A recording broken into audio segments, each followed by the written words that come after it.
તો good morning friends, કેમ છો? બધા મજામાં હશો? આજે આપણે જોવાના છીએ શાસ્ત્રીય નૃત્ય વિશે કે આપણા ભારતના શાસ્ત્રીય નૃત્ય કયા કયા છે અને કેટલા છે. એકદમ શાંતિથી વિડીયો જોજો. અત્યારે કંઈ લખવાનો એવો ટ્રાય ના કરતા, આપોઆપ તમને યાદ રહી જ જશે. આખો વિડીયો જોયા પછી છેલ્લે આપણે ક્વેશ્ચન અને આન્સર મૂક્યા છે, એ તમે સોલ્વ કરજો. એ બી તમે જાતે જ સોલ્વ કરશો એટલે આ વિડીયો તમને યાદ રહી જશે. તો સૌથી પહેલાં જોઈએ કે શાસ્ત્રીય નૃત્ય કેટલા છે. તો શાસ્ત્રીય નૃત્ય છે 8. હવે આપણે શાસ્ત્રીય નૃત્ય યાદ રાખવા માટે ભરતભાઈને યાદ કરવાના, જે એવા આંખ પર ઊંધો હાથ રાખીને વિડીયોમાં તમે જે જુઓ છો એ વસ્તુ યાદ રાખવાનું છે. તો સૌથી પહેલાં તમે યાદ રાખો છો કે ભરત નાડું લાયો. ભરત શું લાવ્યો ભાઈ? નાડું લાવ્યો. હવે યાદ કેવી રીતે રાખવાનું છે? ભરતનાટ્યમનો ભરત અને તમિલનાડુમાંથી નાડું, એટલે ભરત નાડું લાયો. ઓપ્શનમાં જોશો આપોઆપ તમને આવડી જ જવાનું છે. તમે બસ ખાલી શાંતિથી જોતા જાઓ. ભરત શું લાવ્યો છે? નાડું. પછી ભરત ત્યાંથી રણમાં ગયો. હવે રણમાં એ ત્યાં આગળ એક ફૂલ જે કળી છે એ કળી શોધવા માંડ્યો અને મોહિનીને શોધવા માંડ્યો. પણ રણમાં એનો ઊંટો સિવાય કંઈ દેખાયું નહીં. આ તમે યાદ રાખ્યું. ભરત ક્યાં ગયો? રણમાં ગયો. તો ત્યાં તેના કલી અને મોહિનીને શોધવાની હતી, પણ એ લોકો એને મળ્યા જ નહીં. ત્યાં એના ખાલી ઊંટો જ દેખાયા. તો હવે આપણે અહીંયા યાદ રાખીશું રણ. રણ પરથી અહીંયા રળ, કેરળનો રળ આપણે યાદ રાખીશું. અને કલી, કલી એટલે ફૂલની કલી, જે કથક કલી નામે ઓળખીએ છીએ. એ કથક અને કથક કલી આ બંનેમાં બહુ જ કન્ફ્યુઝન થાય, એટલા માટે આપણે યાદ રાખ્યું છે કે કલી ક્યાંની? કેરળની. રણમાં ગયો ત્યાં કલી અને મોહિની, એટલે આપણે અહીંયા બતાવ્યા છે મોહિની બેન, એ આપણું આ મોહિની અટ્ટમ છે. કલી અને મોહિનીને શોધ્યા પણ એ રણમાં તો ક્યાંય દેખાય જ નહીં, એટલે કેરળમાં કથક કલી અને મોહિની.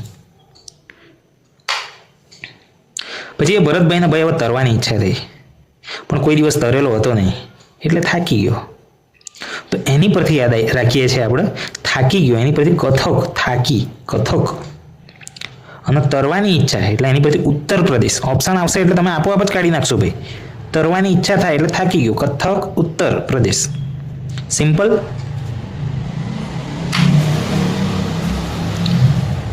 હવે ભરતભાઈ અંધ થઈ ગયો.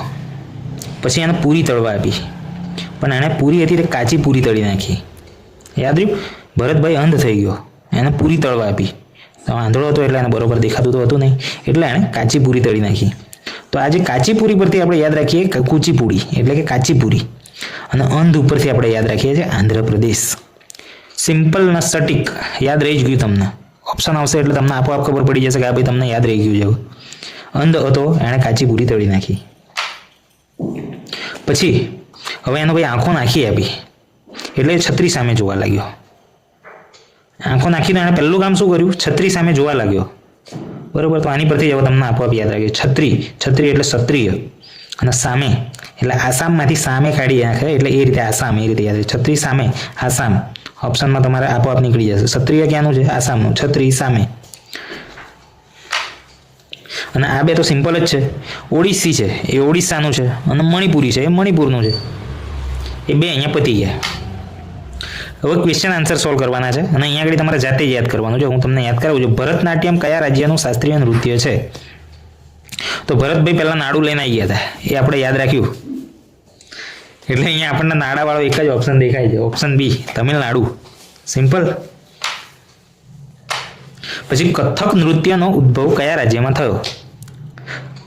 કથક, એમાં થાકી ગયો હતો ભાઈ. કેમ થાકી ગયો? તે તરવા ગયો હતો ત્યારે થાકી ગયો. તે તર ક્યાં છે? અહીંયા આગળ ઉત્તર પ્રદેશમાં દેખાઈ રહ્યું છે તમને. ઉત્તર પ્રદેશમાં જઈને તરતા તરતા એ થાકી ગયો ભાઈ. તર અને થાક, એ સિમ્પલ હતું. હવે કથક કલી અને મોહિની અટ્ટમ બંને કયા રાજ્યના શાસ્ત્રીય નૃત્ય છે? આપણે એક વસ્તુ યાદ રાખ્યું કે રણમાં ગયો હતો, અને રણમાં એણે કલી અને મોહિનીને શોધવાનો બહુ ટ્રાય કર્યો, પણ ત્યાં ઊંટડા સિવાય કંઈ દેખાયું નહોતું ભાઈ. તો રણ પરથી આપણે યાદ રાખ્યું હતું કે રળ, કેરળ. એ આપણો ઓપ્શન સી છે ભાઈ. ઓડિસી નૃત્ય તો ઓડિશાનું જ હતું, જે તમે અહીંયા જોઈ શકો છો. કુચીપુડી. હવે ભરતભાઈ આંધળા થઈ ગયા હતા ત્યારે એમને પૂરી તળવા આપેલી, અને પૂરી તળવા આપી અને તળી નતા શક્યા હરખી, એટલે કાચી પૂરી તળેલી. તો એટલા માટે આપણે અહીંયા યાદ રાખ્યું કે અંધમાંથી કયું આવે છે? આંધ્રપ્રદેશ. અને આંધ્રપ્રદેશની કુચીપુડી એટલે કે આપણી કાચી પૂરી. ક્ષત્રિય. હવે એના આંખોનું ઓપરેશન કરાવ્યું અને આંખો નાખી આપી, તો એ છત્રી સામે જોવા લાગ્યો ભાઈ. તો સામ પરથી આપણે યાદ રાખ્યું તો આસામ સામે, ક્ષત્રિય અને આસામ સામે, એટલે આપણો જવાબ છે ઓપ્શન એ આસામ. હવે અહીંયા તમે જુઓ કે નીચેનામાંથી કયું જોડકું સાચું છે. હવે કુચીપુડી ઉપરથી આપણે કાચીપુરી યાદ રાખેલું, એમાં તો માણસ અંધ હતો એટલે આ ઓપ્શન ખોટો છે. કથક અને કેરળ તો થાકી ગયો ત્યારે તો ઉત્તર પ્રદેશ ગયો હતો તરવા માટે, તો એ બી ઓપ્શન ખોટો છે. હવે ક્ષત્રિય એટલે ક્ષત્રિય આપી ત્યારે એ સામે જોતો હતો, એટલે હા એ ઓપ્શન આપણને બરોબર દેખાય છે. અને મણિપુરી તો મણિપુરીનું જ છે નૃત્ય, એટલે આપણો ઓપ્શન સી એ અહીંયા સાચું જોડકું છે. નીચેનામાંથી કયું શાસ્ત્રીય નૃત્ય નથી? આપણે શાસ્ત્રીય નૃત્યો ભાઈ 8 જ હતા: ભરતનાટ્યમ, કથક, ઓડિસી. આ ગરબા છે એ લોકનૃત્ય છે ભાઈ, લોકનૃત્યનો વિડીયો અલગથી આવશે. ભારતીય શાસ્ત્રીય નૃત્યોની કુલ સંખ્યા કેટલી છે? તો 8 નૃત્યો છે, પહેલી સ્લાઇડમાં આપણે જોયું હતું.